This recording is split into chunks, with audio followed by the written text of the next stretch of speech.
இயேசுவே நன்றி, வாழ்வு தரும் வார்த்தைக்கு. இறைவா நன்றி, உயிருள்ள வார்த்தைக்கு. மத்தேயு எழுதிய நற்செய்தியிலிருந்து வாசகம். 22ஆம் அதிகாரம் 34 தொடக்கம் 40 வரை. அக்காலத்தில் இயேசு சதிசேயரை வாயெடுக்கச் செய்தார் என்பதை கேள்விப்பட்ட பரிசேயர் ஒன்று கூடி அவரிடம் வந்தனர்.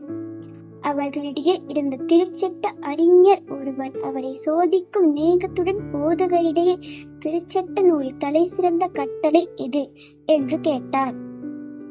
அவர், உன் முழு இதயத்தோடும் முழு உள்ளத்தோடும் முழு மனதோடும் உன் ஆண்டவரையாகிய கடவுளிடம் அன்பு செலுத்து. இதுவே தலை சிறந்த முதன்மையான கட்டளை. உன் மீது நீ அன்பு கூறுவது போல உனக்கு அடுத்திருப்பவரின் மீது அன்பு கூறுவாயாக என்பது இதற்கு இணையாக இரண்டாவது கட்டளை. திருச்சட்ட நூல் முழுமைக்கும் இறைவாக்கு நூல்களுக்கும் இவ்விரு கட்டளைகளே அடிப்படையாக அமைகின்றன என்று பதிலளித்தார். இது கிறிஸ்து வழங்கும் நற்செய்தி. கிறிஸ்துவே உமக்கு புகழ்.